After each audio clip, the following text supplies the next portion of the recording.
There we go. Let me get my intro. I can't find my adapter, so I have it on my big screen, so I'm like juggling little bitty screens here. All right, here we go. What's up, ghouls, gals, and all of our sacred pals out there? In today's episode, we'll be discussing sacred medicine, the shamanic path, and the commodity of these within the New Age era.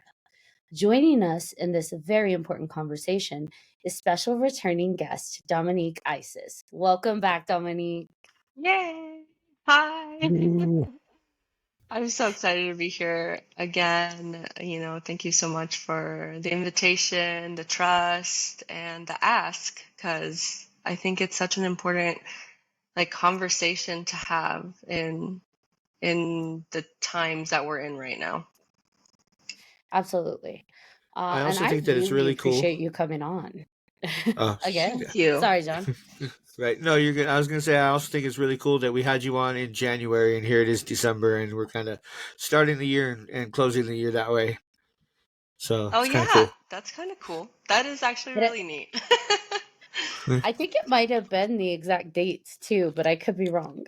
Is it? Right. Okay, that would be insane. Let me see. Don't kick me if I'm wrong. Let's see. January 27th, we had you on. And now here we are, December 27th.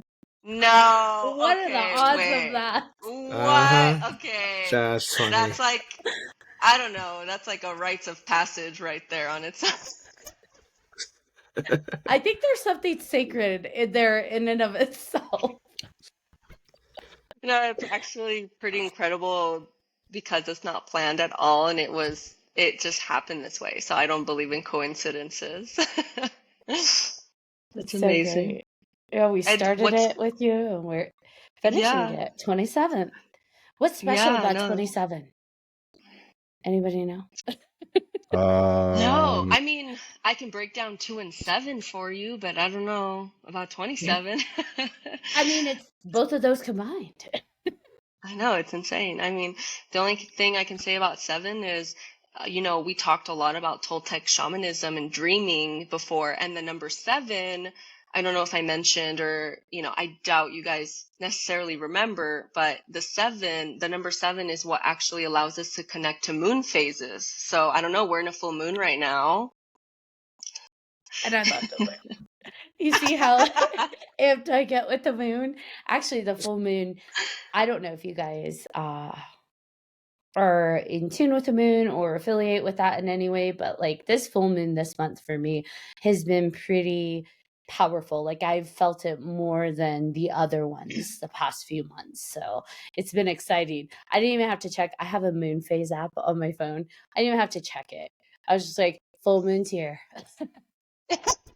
Your body was ready. Yeah, I could agree with that. What does it do for you?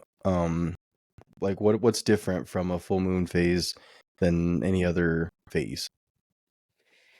I don't know. Honestly, I'm trying to think how to, because it's more of like an intuitive feeling inside of me. And it switches. So when I was younger, the full moon, I would be more amped, and the new moon, I'd be so tired, like that reset, that recharge, and I would sleep a lot. And as I've become an adult, it's actually flipped for me. So I actually, the closer I get to a full moon, I'm usually more tired. And the new moon, I'm more like, I can't sleep. I am wide awake. I know what's going on. For this month, though, this has been a little different because I have been tired, which I'm like, okay, full moon, but I feel like the energy is radiating more, if that makes sense. Totally. It feels like she's Yeah. almost like talking to me during the day, too. Mm-hmm. I'm Yes, like, I feel you. Yes. This elder that is native to the lands here where I'm currently living actually told me that women tend to either bleed with the full moon or the new moon, and that this is what she said to me, according to what you need at the time, is what you receive. So if you are feeling really lethargic or sleepy during a full moon, that's because right now that's like what your body's asking for. So it's good to tune in and listen to that and like be aware so you can give your body what it needs so that in the next cycle it like repairs the way it needs to. So it has like full amount of energy for like the next cycle coming in. That makes sense. I listen to the moon. I'm like, if I'm Yeah, sleepy, I I sleep. know. It's really interesting. It's just a pain when it's the new moon because then I can't stay up all night. Like I will wake up at 1, 2, 3 a.m. I'm finally like, screw it, I'm awake Yep. until 5, and then I sleep again for an hour or two. And I'm like, all right, moon, you can't do this to me. I have responsibilities. Yes. It's very I good feel like for I the feel like men. why is What it were you good for the saying, men? DJ? Well, Oh no, I no, think it's why good is for it the good for the men? men. It's good for the men because I actually learned too that men also have cycles. They may not actually like see it the way that women see it, but men actually go through hormonal changes too in their own way, in their male physiology. They go through changes and they feel the moon too in different ways. But I was just saying it's really good for men to be aware because then they know how to show up for their partners too, consciously.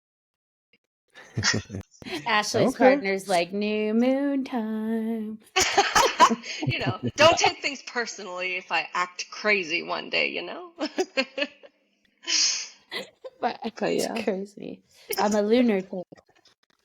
Yeah, there you go. Gonna That was say great. I It's a great don't pun. know if I feel affected by the moon. I think the big thing that happens with me when I know that there's a full moon, I definitely wake up at 3 and 4 in the morning a Hmm. lot, and I don't Yeah. know what that's about. You're a werewolf. Maybe, yeah. I mean, that would be pretty cool, but probably not in real life, I guess. Maybe not that cool. Yeah. So, Dom, you were coming on to talk about a lot of things, but one of the main topics is sacred medicine. So, what exactly is sacred medicine for people that don't know? Yeah. No, it's a really, really in-depth topic. For a lot of very specific reasons. I'm not going to be saying full names of the medicines unless you really have questions, and that would be something to talk in privacy about. But when I say sacred medicine, I am talking about medicine that does have psychoactive properties in it that come from the jungle and sacred places around the world that you would drink or take these medicines in order to have a spiritual experience that is very expansive to your conscious mind and allows you to be more in what's called spirit form in order to receive healing or messages that come down in order for you to heal your physical body or what is going on in your day-to-day physical life. And there are several. One that I think, I can name and just normally would be, psychedelics such as like mushrooms. But I'm even talking about more in-depth medicines that are very protected by shamanic lineages that come from areas like Peru, Ecuador, Chile, Mexico, these kinds of places. I have a question about mushrooms specifically. So, microdosing has been kind of a bigger thing, especially I think here in Colorado. But what about that versus like, a full on, heavy dose versus that? Like, do you know any kind of like the advantages or disadvantages for something like that? Yeah. So with that particular medicine, I'm not like as adverse as others, but I have been learning quite a lot just being somebody who is in a space of learning to become a ceremonialist and studying this part of the mind and physiology and our psychosis and our spirituality. I do know what I have understood from many studies is that microdosing is really helpful for people that have postpartum depression or depression and anxiety and deal with this on a day-to-day, because what it does is allows for more room to take space in the brain. And this is through your neurotransmitters. and the connection between yourself and your mind and how you're visualizing or perceiving something in your life, what taking microdoses helps you do is expand that perspective. And that's why it helps someone with depression, because when someone is really, really depressed, if you really think about that state of being, it's a very narrow-minded way of thinking, right? It's very like, this is the way that I'm seeing my life, and it causes me to feel this type of way. But what mushrooms allows you to do is expand the possibilities of what's happening in your interior world. So it kind of gives you this like space and room to kind of think about things and contemplate things in a different way that can help you produce a different path, so that you can see that there's a way out of the depression instead of just numbing yourself with Right. pharmaceuticals or this kind of thing that kind of just worsens people's pain, because it's not allowing you to expand your mind. It's actually limiting your thinking. This is why a lot of people say to me, they've told me, oh, when I take antidepressants, I feel numb. It's like I can't even think about life itself because I just feel numb to everything. Yeah. And when you're Mhm, depressed, you're already feeling like numb. You're already feeling like right. nothing matters, and it's just adding to it, right? And I've had some Yeah. conversations with people about that, and they said that for them that was exactly what helped them was microdosing. It Mhm. maybe not in the way you just said, or they explained it in a different way, but it meant the same thing.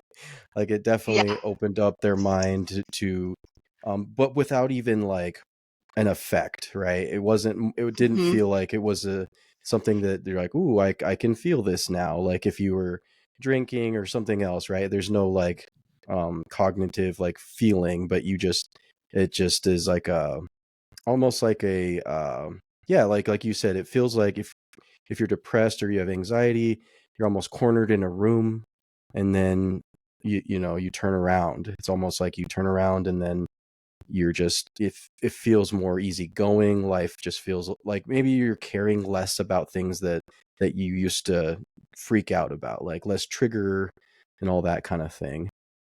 Right. And that's because it's like opening up channels in your brain that were closed before or stagnant, or there wasn't what's called like chi or vitality running through those transmitters. So this allows you to see things from a different perspective, and to kind of touch base on what's the difference between micro and then going through a profound like deep dose.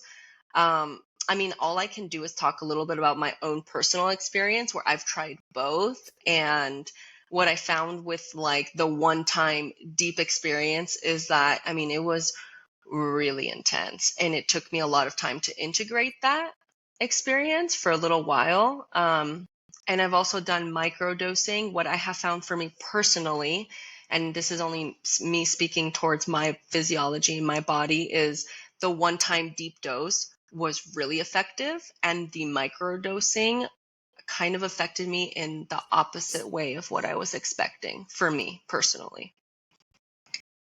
Okay. Yeah, I feel like the Hmm. microdosing is kind of slightly turning the water on, and so that your Yeah. body can like adapt and kind of heal in baby steps. Whereas Yes. I guess if you're taking the full psychedelic dose, like it's ready or not, here I come, the full river's Yeah. flowing. But with that said, if you're going to take a psychedelic dose of whatever, it could be a sacred plant from, you know, South America, Central America, or it could be mushrooms or peyote or whatever. Um, I almost feel like you need to be ready for that river to flow. Because Yes. if you're not, if you just take it like, oh, well, I want to go on this trip, like what happens, you may not be prepared for. But I don't know. I've not done it. No, absolutely. I feel like that's a big part of this conversation too, is like being prepared and knowing who to trust with this kind of situation. Because, for me, in terms of like the deep dose, the deep dive, yeah, I prepared like 6 months before that experience. I prepared my body with the right nutrition and food, water, exercise. Like I almost was preparing as if I was like going to have a child preparing. Like I'm preparing my temple, my body to be able to like receive something so big. And that was because I wanted to have extraordinary results. So if I wanted to have extraordinary results, I'm going to treat my body as a temple and treat it really, really well and make sure that I'm taking every step and measure necessary to make sure I have a pleasant experience, even if I don't exactly know how that experience is going to go. I want to at least prepare to the best of my ability and make sure I have full trust in the teacher or guide before I go into something like this. One of the pieces that I would look out for, that I did look out for, was having somebody who's trauma informed and who was a ceremonialist and came from a lineage and was doing this work for a very long time before just like, you know, picking somebody from a Facebook group who was hosting ceremonies at their houses every Friday night, you know? So, Is it hard to find someone that does come from a lineage who's this is their practice, like this is what they grew up with, this is what they know, this is part of their culture? Is it hard to find, one, to find that person, and two, to have that person accept taking you on? Because I feel like that's a relationship, right? Like it's not a one-way relationship. It's both ways, where someone's caring for you and looking out for you and being that tandem for you. So like, how hard is that to find? you know, I would say it's hard. I kind of want to blatantly say it's like one in a million. It really is. It's like finding that needle in a haystack, because unfortunately, in the kind of world that we're living in, what I'm seeing, again, this is just from personal experience and being involved very deeply in this world and having lots of friends in this kind of space. It's very easy to go get a 3 to 6 month certification and call yourself a ceremonialist or guide. And then you receive the certification, you pay, I'm sure, lots of money. And this isn't speaking towards that person. It's speaking towards the methodology and the structure of 3 to 6 months. And now you're a ceremonialist and you are helping someone through trauma. I mean, if you think about just university and a psychologist, they go through 4 to 8 years in university just to become a psychologist, to be able to guide someone through trauma. So if someone hasn't had extensive, lengthy, trauma-informed information and education and experience and go through the experience themselves, you know, it's very easy for somebody to go to Mexico for 3 months, learn something fun and new and exciting, and then want to bring that back, want to share that, probably most likely from really good intentions of, oh my God, this was life-changing for me. I want to change someone else's life, but they don't realize the harm that's then being done when you actually have someone going through a full-blown trauma trigger or experience or response to that guidance, or understanding the spirit realm, because what you enter is a different realm and dimension when you're on these medicines, and not having the expertise or knowledge of how to help navigate someone through that is honestly very dangerous. And I have unfortunately heard through very good friends of life-threatening experiences, or experiences that has put them in the hospital or in places that were horrible because they went and experienced a retreat somewhere in the jungle without doing any research. And then, you know, they've come back to me, calling me, telling me about their whole experience. And it's like a horror story, like when I hear it. And it's actually happening a lot more often than I'd like to admit.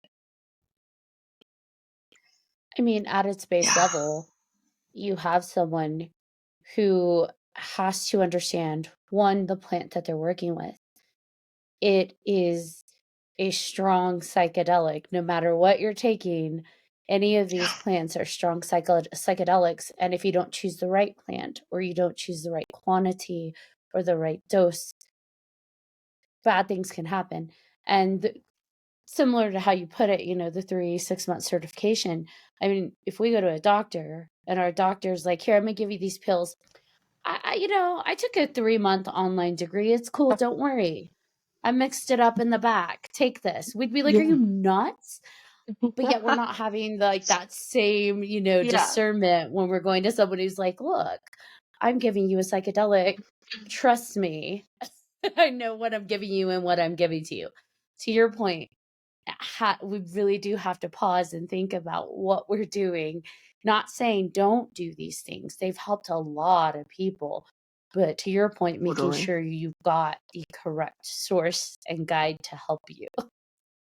Yes, absolutely. Absolutely. And what people ask me a lot, like a lot of my clients, and I have a lot of really trusted people that will literally come to me to ask me before they go sit in ceremony, which I think is just like so sweet that they would care to ask. And I love that because then I'm like, yes, you're being mindful. This is so good. And again, I don't know everything, but I can at least give you an opinion as someone who is like in this um in this world and like does this for their life. Like I can definitely tell you what I'm seeing or what I'm feeling, or maybe what questions to ask, to like get the information that you need to make a like proper decision for yourself that's like educated and intuitive. Because at the end of the day, I'm nobody to tell somebody don't go to that retreat if you're like intuition is full on, it's been synchronistic, you feel good about it, you feel a connection with the place and the person.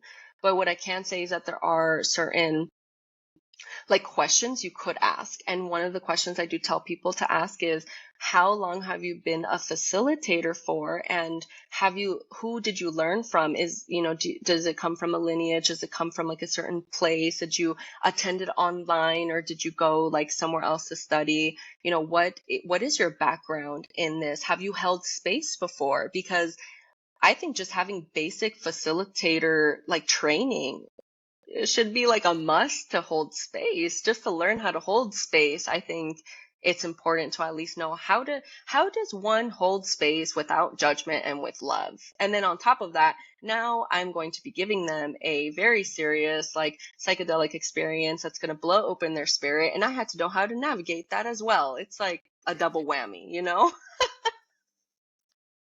One thing you Oh. mentioned, you talked about, going on these retreats or going to the jungle or wherever. Does location matter? And with that, that also ties in with, the type of people that are getting this kind of training, right? Like, does it seem like it's more legit if you go to some place in another country, or, or does it matter that much? It's a really good question. And, I'm going to talk to you about like pure experience. So I have a teacher that studied in Peru and comes from a long lineage of Peruvian shamans studying with medicine there in the jungle, that I learned and have had what's called several diets, which is sitting with that plant and going through plant medicine exclusively with that teacher and receiving rites of passage from that teacher alone in ceremony in Colorado, because that's where I lived for 11 years. 2, living in Argentina, where I am surrounded by what's called curanderos, maestros, maestras, elders, who carry that lineage in their blood, who walk the path, and I've sat in several ceremonies with them now. I would say that my experiences with both is not so much of where I'm at, as much as who I'm with, and them having impeccability and integrity with themselves, with their medicine and their ways of how they teach, and with their prices and how they carry themselves. Because one thing that I really would like to like reveal in this talk is that when you drink medicine with someone, you're not just drinking like the medicine of that plant. You're actually drinking the medicine of that plant plus the energy of the lineage and the person giving it to you. So, for example, if the person giving it to you is someone who isn't impeccable, is out of alignment, maybe doesn't clean their energy often, doesn't care about their diet, doesn't ever exercise, is maybe very stagnant, maybe has poor relationships or poor spiritual hygiene, that transference of energy is in the medicine, and that's what you're consuming as well. And I feel that that's the part that people, I think, are not being cautious of, is who you're actually drinking medicine from is so much more than, oh, I'm drinking this plant. You're actually drinking the medicine of the person it's coming directly from. And that's the part that matters more, I think, than going to Peru or drinking in like the States, for example. It's really about that person and the lineage and just how they carry and have ceremony themselves. Like that's the part that's really important. I think the things we've talked about too previously is oftentimes, and you see this is not an attack on people, but you see this in the yoga world as well, where people feel if they go to another country and do like a 1 month certification because they went to that country, it doesn't matter who they learned it from, it could be a boutique resort or some retreat certification, that because they went to that country where it may have originated from, they themselves are authentic. They now are that guru or that shaman or that curandera or that, you name it, whatever they're trying to be. And it's almost like an internal validation that, like, well, I went to India, so now I'm a guru. And it's like, I don't think it works like that. But and I think without realizing it, it trivializes it for those that do spend a long time diving into that world, who give up their, like, they can go from living in a luxury place to now I am living in huts because I really want to be true to this and learn what this is and respect it with that culture. I don't know. Totally. And I think there is something to being able to experience it directly from like the source as much as possible and like, the most respectful, authentic way. But just, I wouldn't say that just because you went and did that makes you better than or whatever than like this other person who's been studying and working really hard and truly feels it authentic in their blood. Because like, it's such a hard, like, I love this topic because gosh, there's so many perspectives. There would be a teacher right now that would be telling me, no, you must experience it from its original base. But also, then it kind of dismisses this whole fact of we are truly wise and perfect as we are inside. And if all the wisdom is inside, in ourselves, in our memory, then that means that us walking this path is also allowing us to tap into that memory, into the inner wisdom to know how to do this. And it doesn't always mean having to only go to original sources, though I will agree with like one of my teachers who would say, yes, walking the original path or like going to original sources is what helps you carry it authentically. Yes, I think to a certain extent, and there is something to that. And that is something I have experienced versus in my own experience being in Colorado and studying these plants over there versus being here where the original altars are actually held, meeting with the elders. I think the difference is that the elders are just here. If the elders were in Colorado, well, then no big deal. I'd be learning the same thing. It's like, it's not even about the place. It's about those carrying. That goes back to my original point of carrying the lineage in their blood authentically and like providing that in that authentic, real way, I think is what allows someone to have that original experience, whether they're in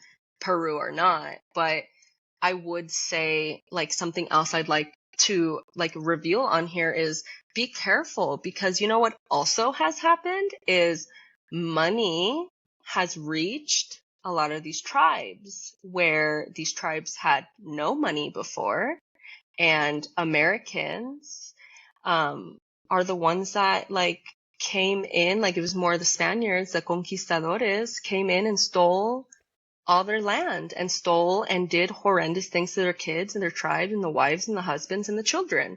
So to think that there isn't vengeance, to think that there isn't something that's tainting some of these places when it comes to money, I mean, that's something that we can't be naive to. We have to understand that these tribes had no money and they're making a massive killing out of it now because these sacred medicines have become so modern. Like they're used now.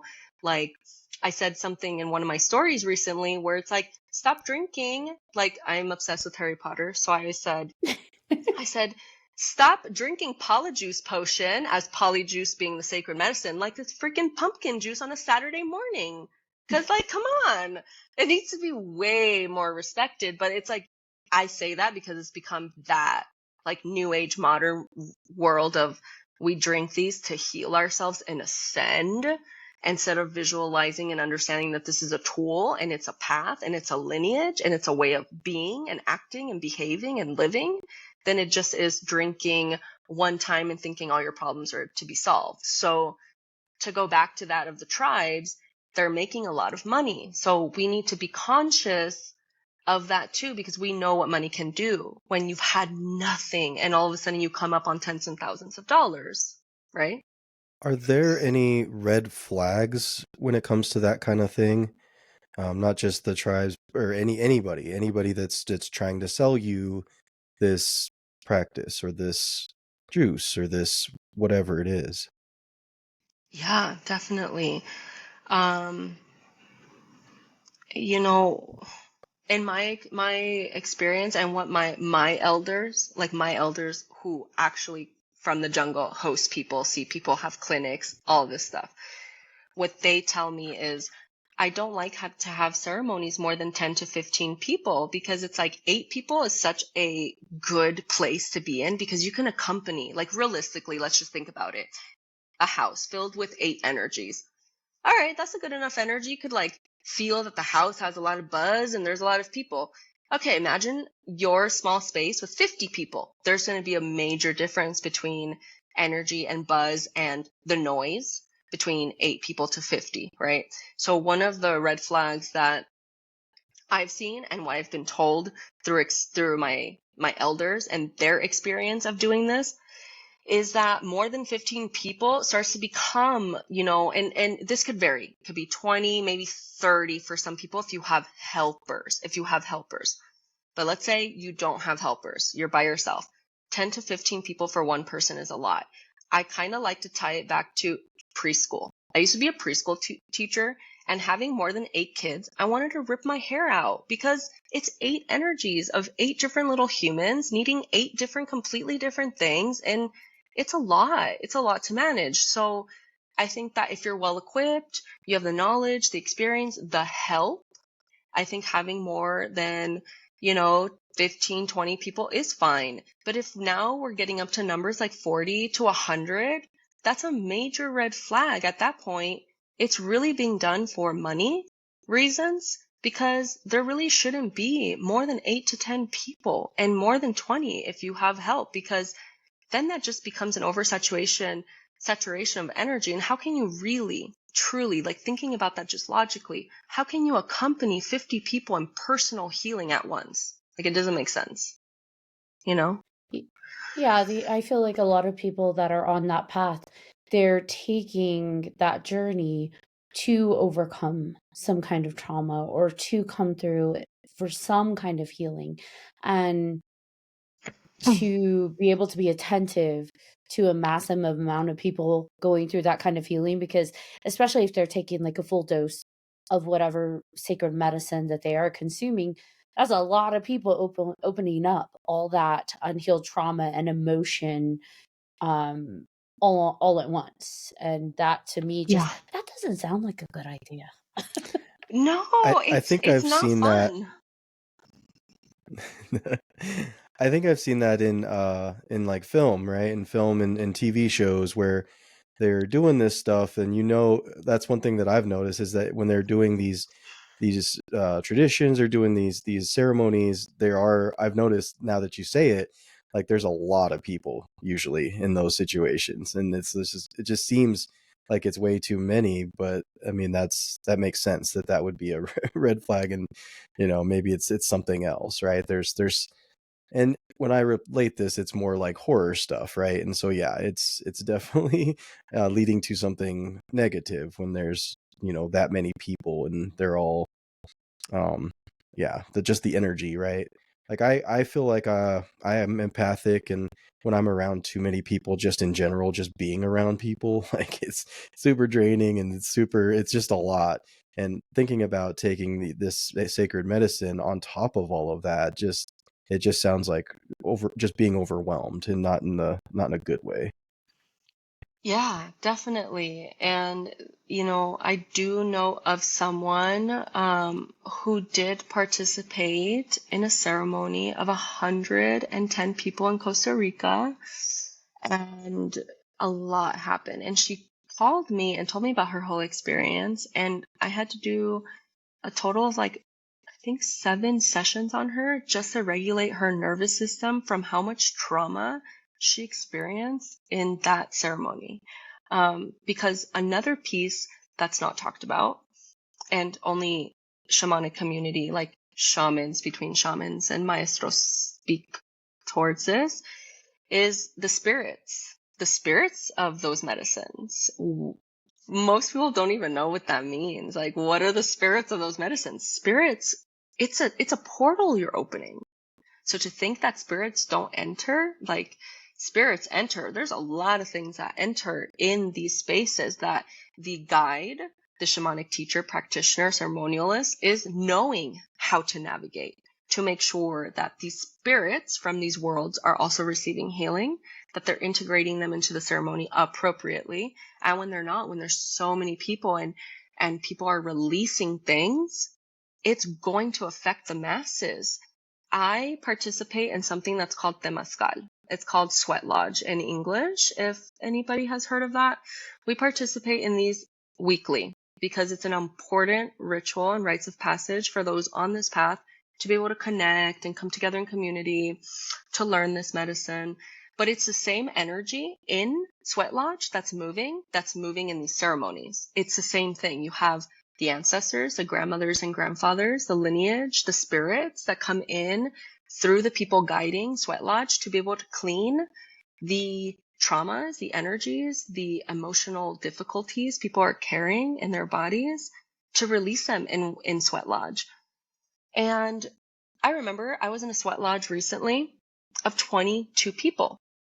And I was what was considered the medicine woman, which is the person putting all the herbs and medicines onto the rocks, which are volcanic rocks that are heated up to a specific degree.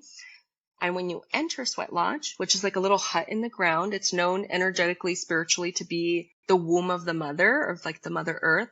So that when you come out, you go through what's called a spiritual rebirth, is what, like, the whole point of what is Sweat Lodge. And water is put into, like, on top of these rocks to bring steam and heat into these sweat lodges. And so, long story short, I was in a Sweat Lodge, which is no medicine. We're talking about just pure energy of 22 people. And that was so overwhelming and intense for me. And I had to have integration sessions with my elder after that experience. I told him that I was having nightmares for 3 nights straight after this experience, and all these things were affecting me. And when I was able to talk to him about it, he gave me lots of really reassuring, beautiful words and lots of practices that were so incredibly helpful. But what he told me is, it's insane how potent something like a Sweat Lodge is, where you're not taking any medicine and you're just releasing energy. Imagine a room filled of 100 people taking plant medicine. It's insane. So when you're the medicine woman or a guide helping someone through that journey, do you have to have a foot in each world while you're doing that to be able to guide them on the spiritual side, but also be attentive to the 3D world with like the plants and being kind of that tether? Is it kind of a transition person? Yeah, that's a really, really good question. What I experience, like being somebody that is a guide, when you do truly become what's called a ceremonialist and you walk with medicine, you yourself have to go through years of healing your own stuff, because you have to be at a certain point in your maturity and your spiritual understanding and knowledge and wisdom to be able to guide someone else through their darkness. Like, if you have never had a relationship before, giving advice to someone who's in relationship, you know what I mean? It's kind of like one of these things that if you haven't experienced it or done your own personal healing, it's hard to truly guide someone. So when you become a medicine woman, you are going through what's called rites of passage. And these rites of passage is that you have to go through a certain level of ceremonies and specific internal work. And when I talk about rituals and ceremonies, I'm talking about what's called the red path, which is things like vision quest, which we can talk about in a second, because that is something that I'm actually going to be participating in like a month.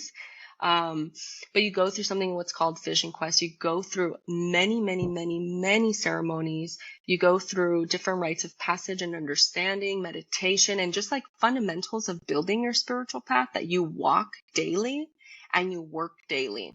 And what I've seen is that this path opens you up to the spiritual realm more and more each time. The more you like are working in it, the more you're setting your own intentions, the more you like are learning from elders, you start to have access. The whole point is like walking this path gives you access to that spiritual realm through like energetic codes through the teachers and experiences that you have yourself that allows you to like maneuver and navigate these realms spiritually while also having the understanding of, okay, this person's having like a seizure. I can speak to a personal experience in a sweat lodge where I saw someone go through what's called a seizure, totally freaking out in the Temascal because they had an experience, which we later spoke to her, and she told the story of, oh my God, I know on the outside it looked like I was having a like seizure, but really I was going through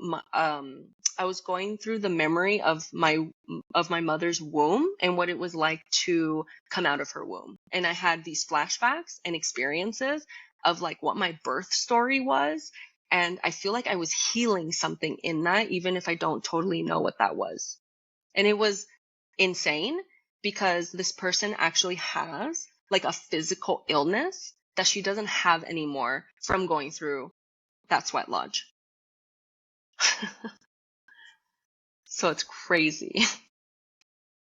That's gonna be scary for you as you're experiencing this because you're learning, right? I'm sure the elders have Yes. seen this, and so they're a little bit less, like shaken by stuff like that because they've seen so much. But like you're learning, you're on your rite of passage, and so that's probably one of them. Like here's here's a scenario that can happen.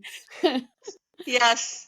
Yes, it's so much that way. It's kind of like someone throws you in the wilderness and they're like, "All right, guys, we're going to go camping and make everything from scratch for 3 weeks and hopefully nothing happens." And then, I don't know, you fall on a branch and you like get sliced on your ankle and you're like, "Oh my God, what do I do?" And it's like these kinds of experiences of like you're kind of like you're thrown into it. You're experience it. You're learning. You're in it to like evaluate what's happening and like see it from this perspective of, oh my God, this person's literally looking like they're going through seizures, but they're having a spiritual experience and release. And um obviously like in our lineage and with the people we have a paramedic and we have someone who's a firefighter who also tends to the fire in Temascal. So like I don't know if that was done on purpose or if that's just how it was aligned for us, but we are lucky that we have somebody that like knows about that and is walking their own spiritual path. So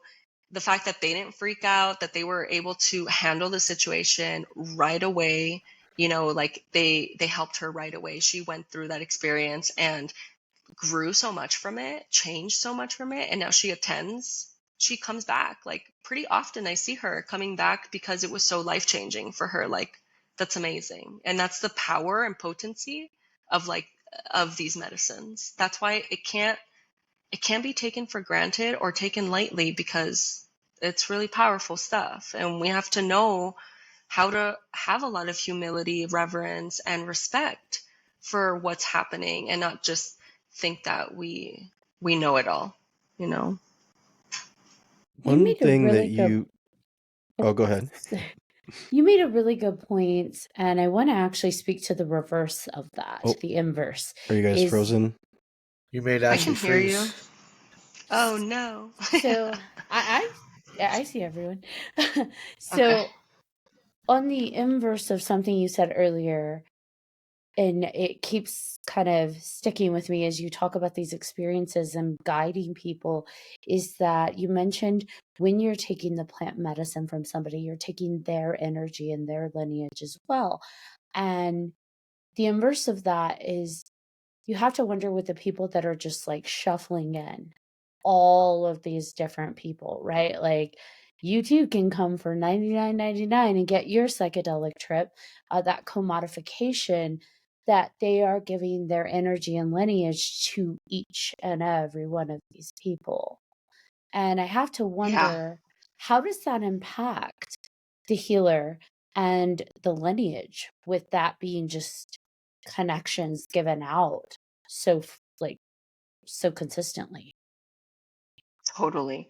And like BJ asked earlier, what are the red flags? And I know I mentioned one of like the big ones that I didn't mention any others, but I mentioned like kind of a big one that people ask me is that like when there's so many people, like that is a red flag. And two, another red flag would be exactly what you're already intuitively, like to me, Ashley, like you're very intuitive because you're like recognizing that, and I'm like, yes, I'm so glad she recognized that, because not everybody does, and that's okay. But there is something to be like talked about in terms of just giving away these sacred, like, honestly, these things are secret. They've been hidden knowledge for so long, and I am a believer that this hidden sacred knowledge needs to come out now in the world, because gosh, the world needs healing more than ever in this time. But I don't think that it should just be given out like pieces of bread to anybody who's hungry, because then what happens is it loses a lot of its magic, and people in general who maybe don't understand what it means to be receiving medicine from a lineage or learning from a lineage don't hold respect in the same way as maybe somebody who understands what that means. And so they could speak about it in a way that dishonors the lineage. They could just be talking about it with whoever and saying specific things that could lead to investigations or very negative ramifications for the holder of ceremony. And the other part is that is a red flag, because I truly believe that someone needs to be in a specific state of mind and being before they come to ceremony. So from my experience, the teachers I'm surrounded by do 2 interviews. It's 2 full interviews before they even give you a yes or no, and they go through your medications, your history, if you've ever had a post-traumatic stress like situation in your life, if you've ever gone through something traumatic, they want to know all the details. Like I remember with my teacher from who comes from Peru, she asked me, I remember my intake with her was insane. It was 4 hours long. I was like, oh my God, this is the longest intake I've ever experienced in my whole life. Why is it 4 hours? But it was 4 hours. That's how long the session was, to be able to go through my entire history, because she wanted to be so well equipped to understand, who is Dominique? What has she experienced? Because all those things come out in these medicines. And she wanted to be well prepared for receiving me, especially if I'm going into private ceremony with her. Like I wasn't even with other people. So yeah, I think that that's a red flag. And again, I think it's being disrespected and maybe done for other purposes, whether it's like ego inflation or it's like fame or money. It's something to definitely think about and look out for, because I do believe that not just anyone should be allowed to come into these spaces. Again, because it could be very detrimental to your psyche if you're not like in a good state of being, or at least well enough. That doesn't mean you don't have traumas. No, clearly, like you want to come to this when you're ready to like really dive into stuff. But this, I'm just talking that you're not like have addictions, that you're not on like heavy medications every single day that are like life-saving, that kind of stuff. Yeah, and you mentioned addiction, and I've actually seen a lot of users online. That sounded weird. I've seen a lot of like social media creators online speaking to microdosing and how it helps them break addiction. And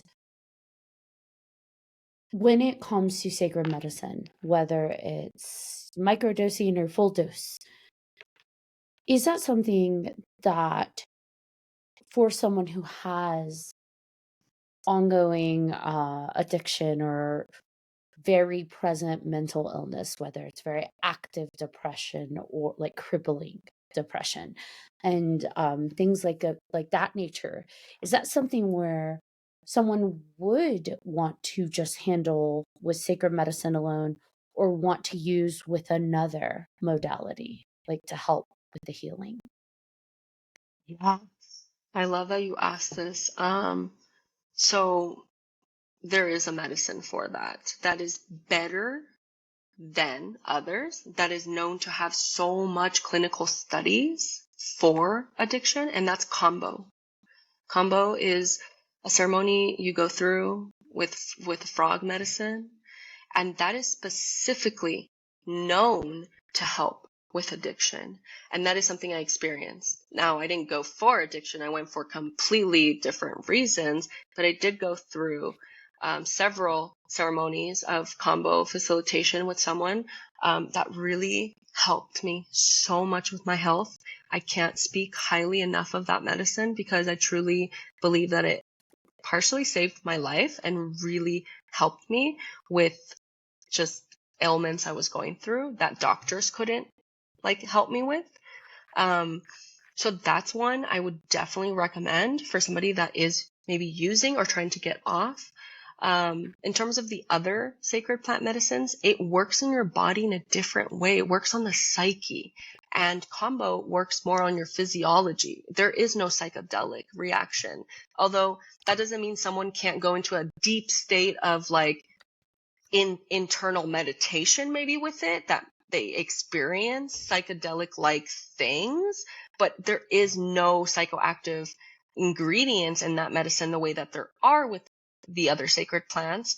And so that's why you want to take more precaution with the other plants. And I would highly recommend that if you are going to sit in ceremony and maybe it has helped you with addiction, that's amazing. And I would make sure too that you're maybe working with somebody else, like a psychologist, or going through a different avenue of healing in combination to sacred plants if you want to go more of a holistic route. Now, combo is that the frog poison? Yes. Okay. So don't It do it comes from on the your own, glands. friends.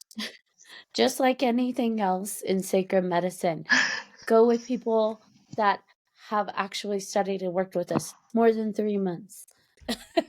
Yes, please. More than 3 months, more than 6 months, please. I don't And want to keep. that's one question I actually had for you, and I'm glad you guys are talking about it now. Where these sacred medicines, not all of them have that psychoactive element to them, and something that I think a lot of people might be interested in, just because I myself, like, I might be a little bit hesitant to go to the psychoactive stuff because maybe you're not ready for it, right? And I think Yeah. maybe that's a step that people can take, right? And again, it depends on what they're suffering with, I guess, as well. Totally. And, I did speak with my elder today, and I did get permission to like name him. His name is Arturo Pie Grande, and he is born and raised in Ecuador, and he is a shaman and maestro and teacher and elder from the jungle there who leads many different types of rites of passage.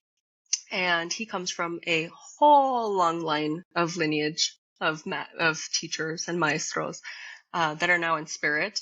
But he comes walking about, he told me 34 years that he's been walking this path.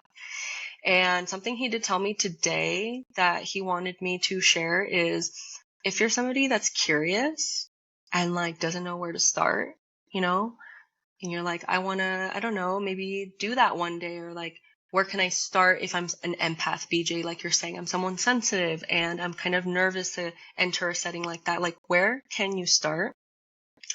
And the best thing that I could tell you that like he told me is start with plant teachers that are not psychedelic, sacred medicine. Start with plant teachers because every single plant has wisdom, has a spirit, and has something to teach you. So maybe you start with planting some plants in your garden, like rue. I can tell you some medicines that they use. So that's like rue and sage and rosemary, lavender, tobacco. Like these are plants that are used a lot in ceremony and in rites of passage and just in general. And maybe where someone can start is to plant some of these and start cultivating a relationship with them. Maybe you make what's called agua florida. We make a joke and we call it shaman's water. But maybe you start with making tinctures of these plants and you use this shaman juice or shaman water like in your house or on yourself just so that you can start cultivating like a relationship with plants in general because they're all teachers and they all have something to teach you and bring you and they all are healing. And that could be a good place to start. It's just understanding the plant realm in general before maybe like moving on to something more intense. Yeah, thank you. I think that's a great idea because, yeah, I mean, personally, it's like it sounds like such a big leap, right? With all the things that you go into, it just seems. I mean, obviously, you're going to other places. You're conversing with these spirits. Your body can convulse. You can go into these states of being that maybe are very, very foreign, but also like intimidating.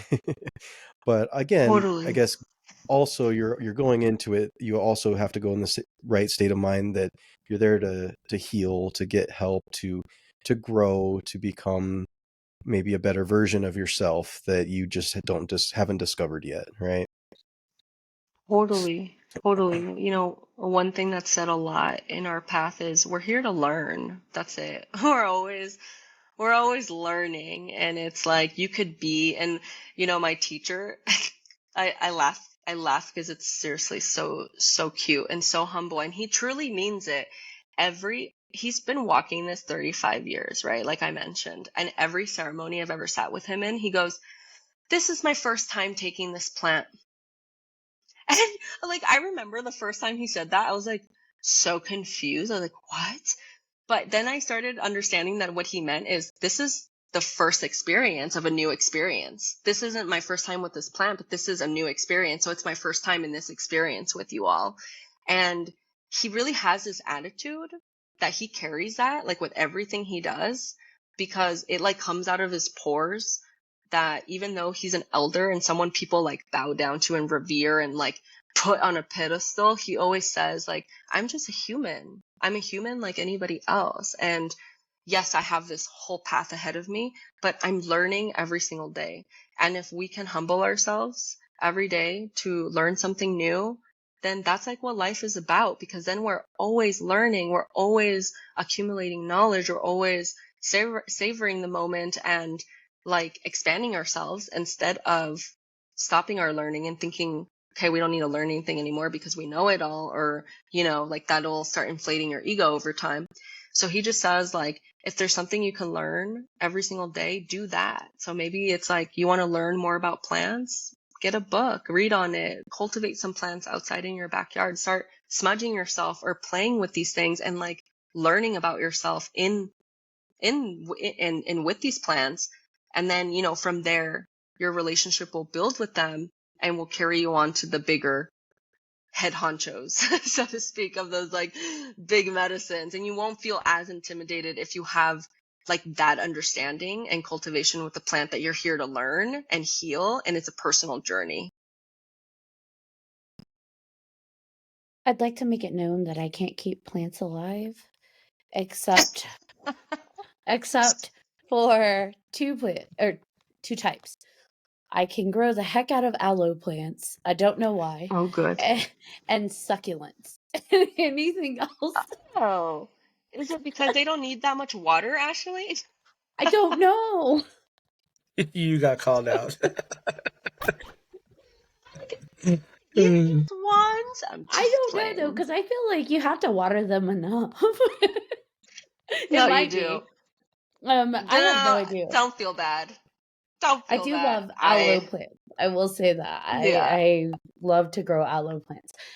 But yeah, I don't know. I love the idea of plant medicine. I love the idea of like the healing that is more on a, holistic level. And maybe that's Totally. partially because I grew up with my grandmother who she very much was like curandera, all of the teas and salves and everything she did was plant-based. My grandma's got the green thumb. It skipped me. So um it's interesting. Have you ever drinking aloe tea? It's not tasty, but it does the I trick. actually have not. I have not. I've only put it on like external. It's not tasty, I but can imagine. it is effective. Yes, But totally. Plants are effective. I do love that you're making it,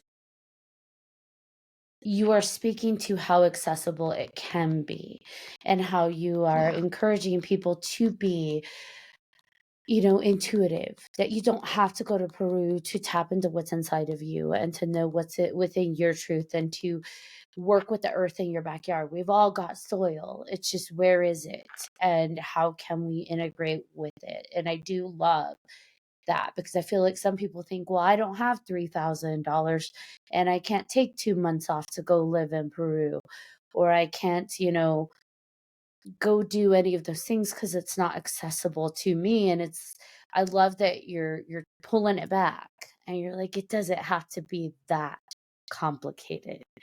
You can connect with Yes. the earth. You can connect with yourself without ever leaving your house. Yes.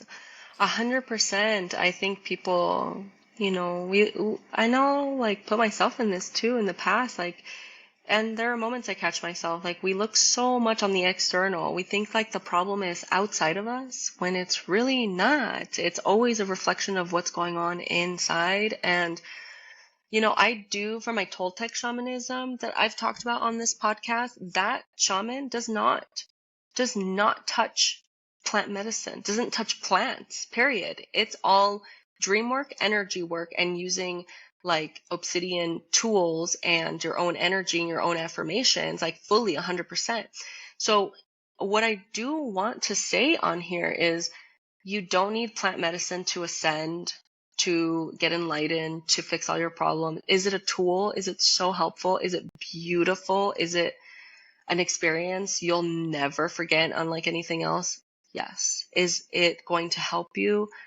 Yes. And are you going to receive value from it? Absolutely. But is it absolutely 100% necessary to receive healing? No. There's so many other avenues, and that's not the only way. It's just a way to be able to access the deeper parts of yourself you're maybe struggling, being able to like connect with, but it's not the only thing in the world, and it's not the only way, because you're right. If you are somebody that is seeking that or wanting that experience, what we have to understand that is that the sacred medicines have a spirit, just like all the other plants have a spirit, like anything else. And I would say it's important to cultivate some kind of relationship with other plants first before moving on to that if you're really interested in going in this avenue. Otherwise, then you're just kind of seeking a means to an end, and it feels more like for escapism or because you want the answers now and not because you want to build a relationship. I think the biggest thing for me is always I forget everything we need we have inside of us. Yeah. And so something that I'm called out, this idea of escapism, it's like, well, I have to go learn that to be able to understand this. Sorry. I have to go out and learn 50,000 modalities just so I can tap into something because I don't know how to do it within myself or because I don't believe I can do it within myself. And I think without having Yeah. that belief in yourself, you, no matter what modality you reach out to, it's mm, someone's going to kick me for saying this, I'm sure, but it's not going to happen if you don't believe in yourself first. And Ah. um, it's amazing to see everyone's journeys and how they are finding that connection, whether it's to the earth or to plants. And I love watching your journey. Like it has been just amazing watching your journey. Thank I you sound so creepy. much. I I really stalk appreciate it. you. I love it. I stalk you. No, I love it. Stalk away, please. No, I really appreciate that. Thank you for seeing me and being a part of this journey, because there are like, a few people have like said that to me, and it makes me smile so much, because I'm like, thank you, because you're a part of this too. Like you're a part of it too. There's one day when you guys come out here and see me, or I'm hosting a ceremony in the future, you guys have been alongside my journey, and that feels really special. But I totally agree that it is belief in yourself. I think that that's just something everybody could work on in general. And, like having any kind of spiritual path is good enough. It doesn't need to be plant medicine. It could be meditation, because even simple practices like breath work and meditation can help you access parts like of yourself that you're struggling with. But sometimes people in their mind think, I need this big whole experience to go there, when it may not actually be the truth. It really may not. But again, it's just they're different tools and avenues of healing. Yeah, I feel like I'm always being told, and John can vouch for this. You got to connect to your ancestors. You got to open up to your Yep. spirit guides. And I'm like, I don't know how. Well, maybe if I do this, or I read that, or I don't know. And Hug a tree. I hug a tree. Someone actually told me that. Yes. Go outside and hug a tree, girl. And I'm like, okay, but I still don't connect. So Oh, no, I love I'm my that. own No, I block. love it. Well, I mean, if there's something I can tell you is, um, build an ancestor's altar. Build an altar in your home that has pictures of your ancestors who you would like to connect with, and add your own touch to it. It could have herbs, plants. I recommend that it has all the elements on the altar. That is always really nice and special. There is a right way to like do this in terms of lineage speaking, of like the way it's been done for so long. But honestly, I feel intention is everything. And if you build like an ancestor's altar in your home, that's a really good place to kind of start just learning to connect and talk to them. If you build it, they will come. No, but They will really, come. I don't. This is gonna sound awful, but I don't know my ancestors. Um, Yeah. the oldest for me that I can go back is like my grandmother, but she's still alive, and I want to keep it that way. So I really, and I think that's why I struggle when people talk about connecting to my ancestors. I don't feel connected because I don't know them, and I think, like, for me, I'm like, well, does it have to be my ancestors? Because I don't know them, but maybe that's part of my journey, figuring out who they are. Maybe in that case, I don't know, have some conversations with your grandma, and maybe like press record on the phone and record everything that woman has to say that she can remember from her life, would be one I've way. done it. I have, Great. like, And then I have so that's many of her awesome. That's stories. good. Like, get her stories, get her recipes, get names, because names are important. Like, if you have some names, even if you don't know them, just having some names is great, because you have some sort of reference. And maybe you ask your well ancestors. We want to like make sure we connect with what we know we want to connect with, not just call anything in, but call on our well ancestors to come into our dreams and have conversations with them that way. You'll be pretty amazed at like what could come through in just setting an intention like that Okay, before I'll bed. try that. Yeah. Try it out. I I've will. heard some really wild, fun things. And another little like tool and fun thing is, if you want to learn how to remember your dreams and connect with ancestors in your dream, have a cup of water by your bedside. Because it's said, like the ancient story is that the water, because we're made of water, and our dreams are the element of water, it helps capture the dream in the water so it connects with you while you're sleeping. You taking notes, BJ? I am taking lots of notes. The dream. I was I gonna know say, we're yeah. getting low on time, but like the dream world stuff, like I'm all about it.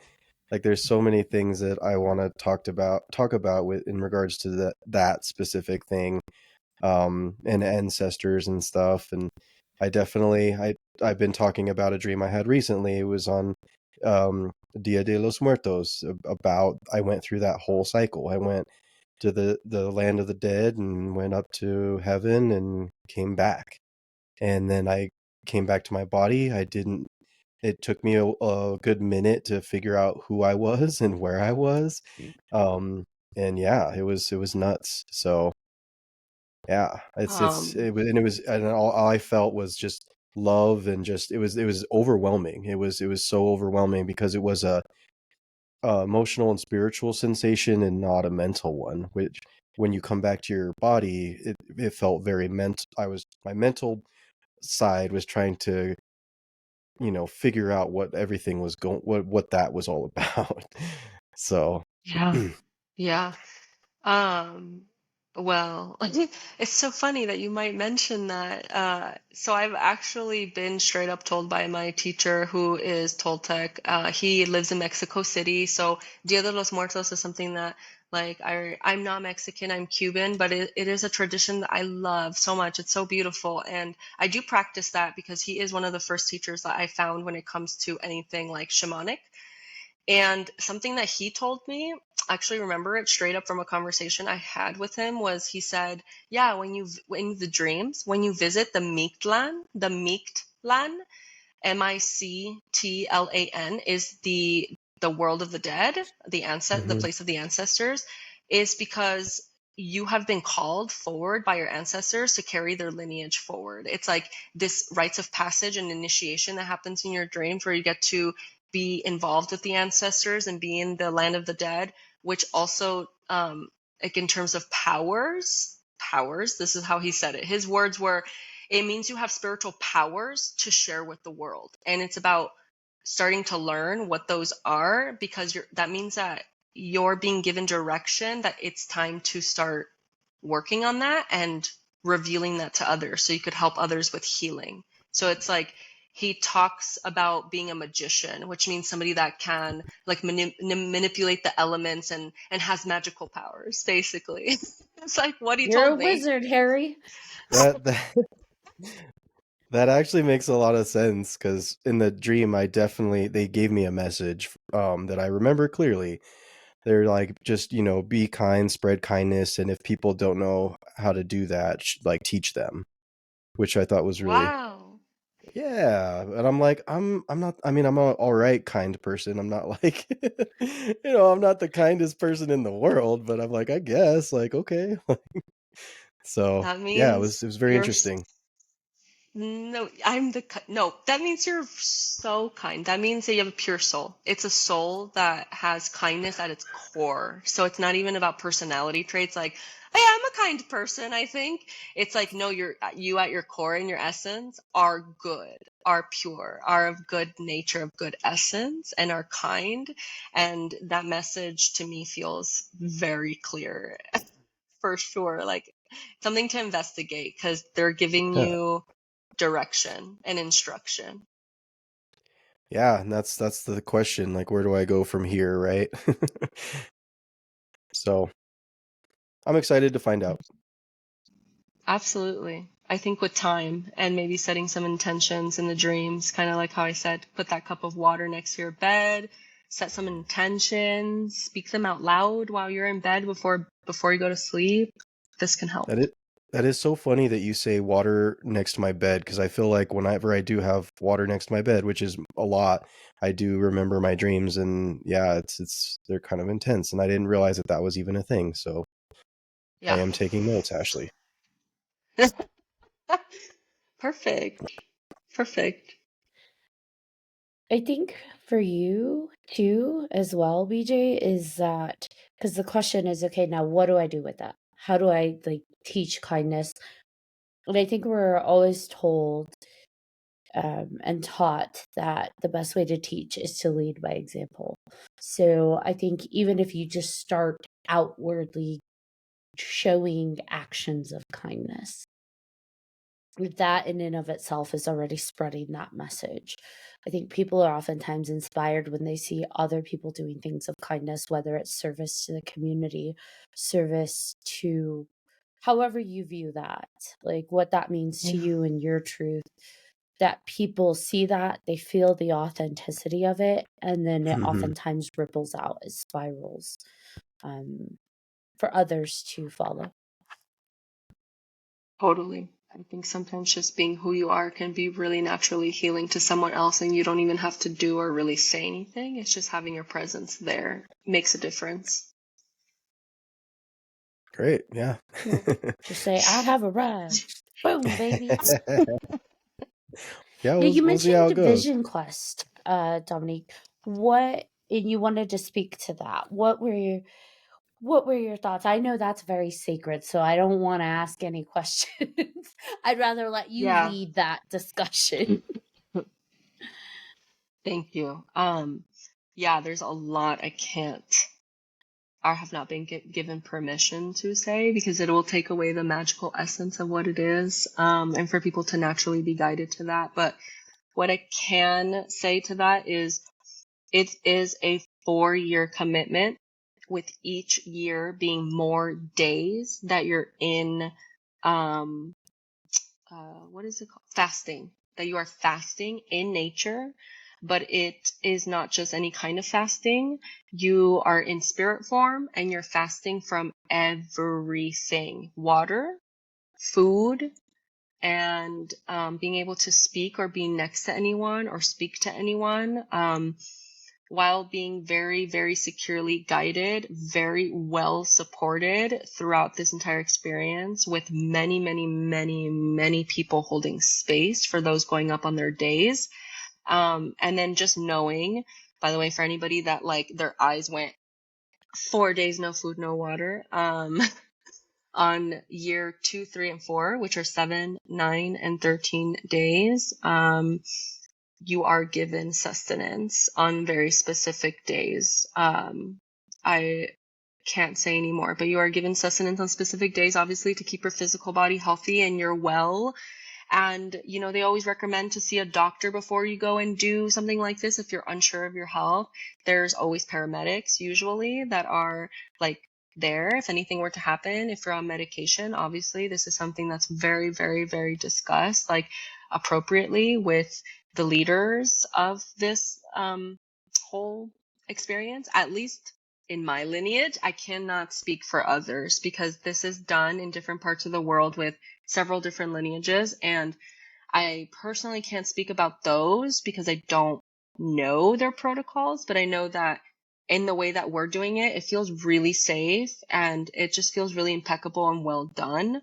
And the whole point of this fast, like, why would you go find a vision and be planted by a tree and be in quiet contemplation with nothing, is because the whole point, like Aboriginal cultures and what fasting can provide someone, is that there are no distractions, and it allows you to find your soul. It allows you to find yourself and truly be confronted with your own mind, with your own self. And through this experience, from what I've heard, it is incredibly hard, very healing, very beautiful. And for some people, it's been really painful. And for others, it's been glorious. Like one person told me who did, they accomplished 3 years. They said, man, I didn't ever want to come down from that mountain, because I was like, I didn't have to deal with my kids and my husband God. and my clients. And it was like, they're like, I didn't want to ever come down from that mountain, because I was so at peace. I've never found such stillness and peace before in my life until I had this kind of experience. So, this is a rites of passage to be able to walk with sacred medicine and lead it and facilitate it in a really impeccable, great way, with this respect, because each year holds a different frequency.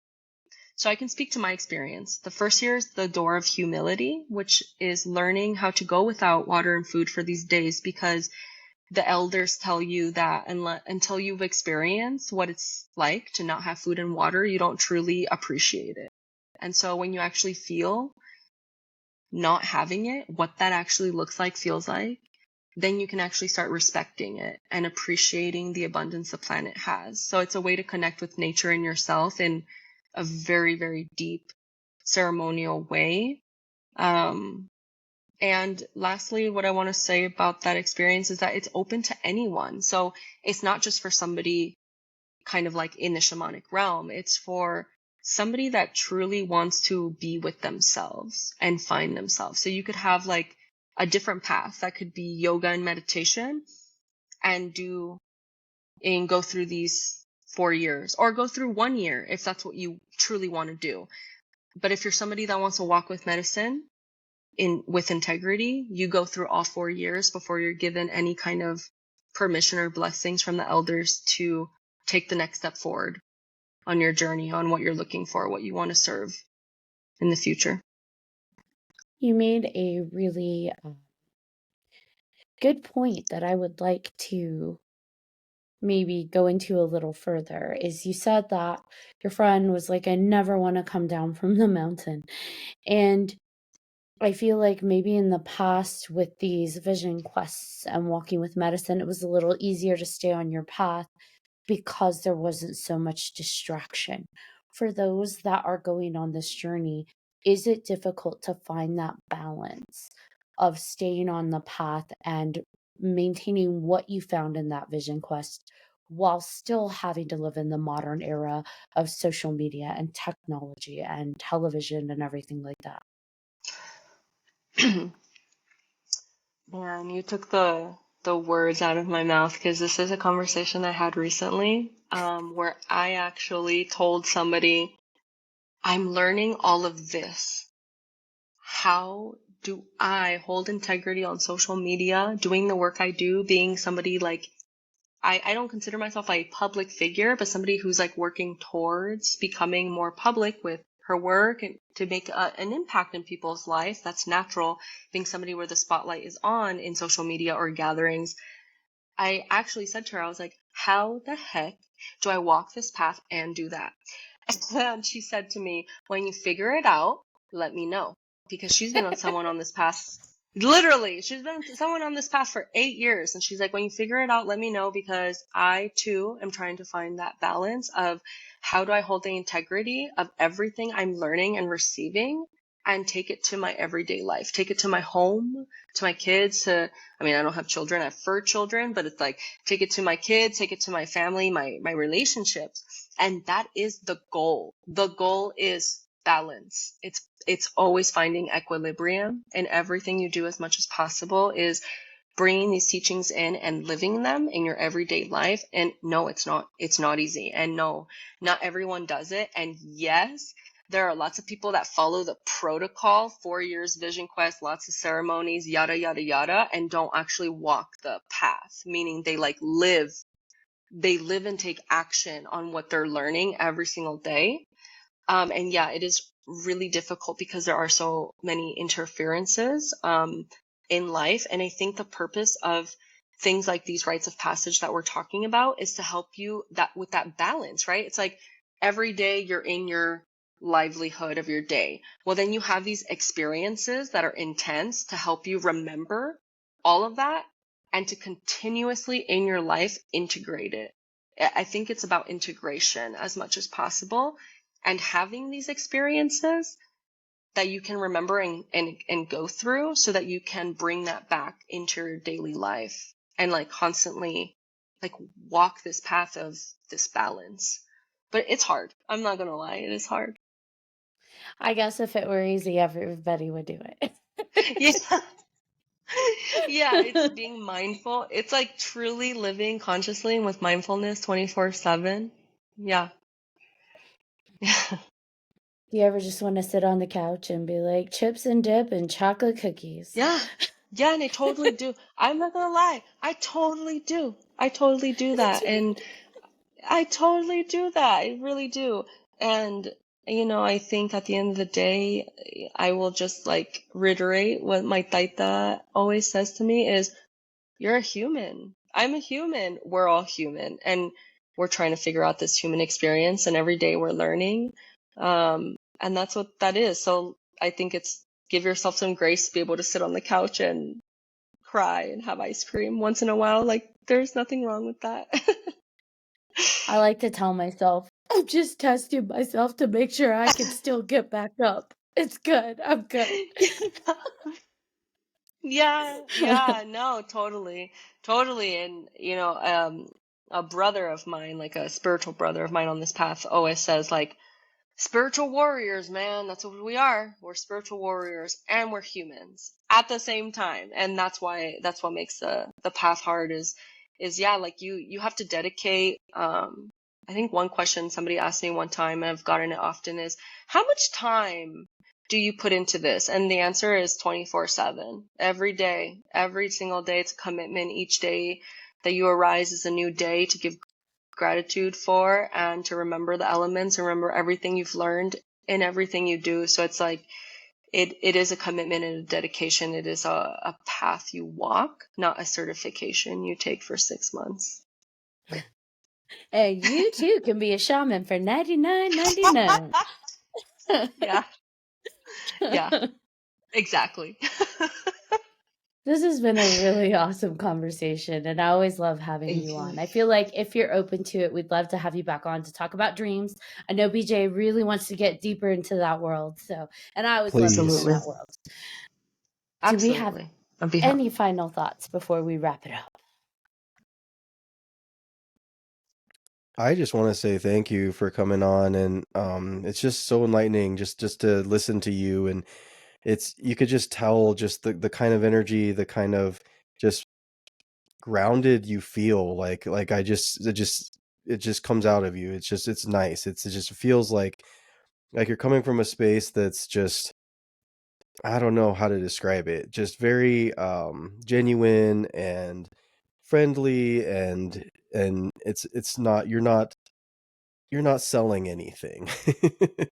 you know and some people do that, and it's, I think, getting into the depths of what it's all about is important. And I think, we could talk for hours and hours about this and still have things to talk about. And yeah, I'm just excited for more.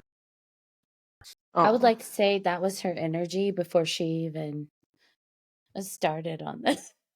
Although I think you were always on this path, but when I first met you, I was just like, I love your energy. Your energy is amazing, and you're kind. You exude loving, grounding, calming, just amazing. thank you. No, wow. Thank you so much. I really take that to the heart really, really deeply. So thank you. I'm so appreciative. I'm so grateful to be here. And yeah, that means a lot to me because I have really worked it, BJ, into my practical everyday life because I feel that if it's not grounded and in this world, then it's really not something that people can really talk to or access or know how to integrate in their life when it's, these people speak about these kinds of topics in this way that's like so abstract, and it almost feels like only special people can access these things. And it's just not the reality. Like, we all are special. We all have gifts. We're all like capable and have so much potential for so much. And we're all psychic and have spiritual abilities and gifts and magic. And like, that's what I want to be able to spread to other people, is like this joy, this love, this groundedness that you guys are feeling. You guys also have that and are that. So thank you so much for having me on here today. It felt like a really special topic, and I just really appreciate it. See, we're not all muggles. No, I'm kidding. No, not at all. Not at all. Not unless you want to be. If you Not want to unless you want be. to be. That's okay too. Muggles are important too. Yes, they are. Everybody. All right, John Thomas. All right. Yes, thank you again for coming on. I can sit and listen to you for hours and hours and hours and just take it all in, and I love it. So I can't wait to have you back for a third time, probably on the 27th of some month again. I mean, it just works out that way, apparently, which is amazing. I love that. But yeah. How fortuitous. Yeah. So wild. I'm going to make a note of that. I'm totally going to say that on my social media and be like, guys, yes, this is why, just because of that, you should tune into this conversation. There is some stuff here. Exactly. It was Exactly. magical before it started. Yes. Oh, thank you guys so Yes. much. Thank Yes. you. Thank you, truly. I Yes. so appreciate you guys all. Like, I love you all as humans, too. And I wish I was in Colorado so I could see you guys in person, but maybe one of these days when I come Right. back and visit. Yes. I'm gonna come to Argentina. Yes, come. You're welcome anytime. Yes. Yeah. All right. And thank you to all of our listeners for listening to this episode of 300 Podcast with your host. I'm John Thomas. I am Ashley Lunar Goddess. And I'm BJ Segura. Segura que sí. If you have any BJ, questions, you're sure. comments. Oh, I love that. Yes. If you have any questions, comments, episode suggestions, please feel free to let us know. Email us at 300podcast@gmail.com. And if you haven't done so already, please like, follow, and subscribe to all of our social media. You don't want to miss amazing moments and guests like Miss Dominique here. Until next time.